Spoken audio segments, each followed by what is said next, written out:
हा योगायोग होता की विठुरायाचा आशीर्वाद काय ते पुढे सांगतेच. त्या अगोदर गुड मॉर्निंग आणि नमस्कार. मी पूजा. व्हिडिओ थोडा लेट येत आहे तरी पण तुम्हा सर्वांना आषाढी एकादशीच्या खूप शुभेच्छा. सकाळी लवकर उठून भगवंतांची पूजा आरती जप करून मी लागले आजच्या स्पेशल मेनू बनवायला. लहानपणी आषाढी एकादशी आणि महाशिवरात्री ह्या 2 उपवासाला आमच्या आईचा स्पेशल मेनू असायचा, तो म्हणजे शाबू वडे. आणि त्यासाठीच आम्ही उपवास करण्यासाठी उत्साही असायचो. म्हणूनच मी पण आज शाबू वडे बनवायला घेतले. त्याचबरोबर रताळ्याचे काप केले. मला शेंगदाण्याचे लाडू पण करायचे होते पण त्यांनी मिठाई घेऊन आले म्हणून ते कॅन्सल केले. त्यांनी भगवंतांना भोग दाखवून घेतला. त्यानंतर आम्ही प्रसाद घेतला. एकादशी आणि दुप्पट खाशी ही मनच आम्हाला लागू पडलेली, कारण उपवास असून पण खूप पोट भरून प्रसाद घेतला. आम्ही प्रसाद घेत होतो तेव्हा गौरने त्याचा नवीन माइलस्टोन अनलॉक केला. त्याचा तो उभा राहायला शिकला आणि बरोबर आषाढीच्या दिवशी. म्हणूनच म्हटले ना, हा योगायोग की विठुरायाचा आशीर्वाद.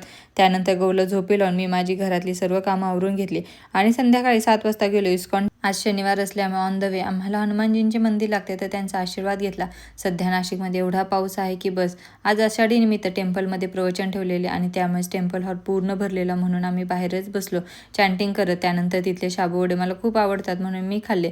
त्यानंतर तिथे गौरच्या फ्रेंड झाल्या तर त्यातली एक त्याला भेटून गेली. 9 वाजता दर्शन ओपन झाल्यानंतर दर्शन घेतले आणि प्रवचन संपल्यानंतर मस्त असा महाप्रसाद घेतला. आणि प्रसादात आज शाबूची खीर होती. मी ती थोडी गौरला पण चाखवली तर त्याला ती एवढी आवडली की कंटिन्यू दे दे दे असे सुरू होते त्याचं. तर चलो आजपुरते एवढेच. भेटू नेक्स्ट व्हिडिओमध्ये नवीन काहीतरी घेऊन. तोपर्यंत बाय.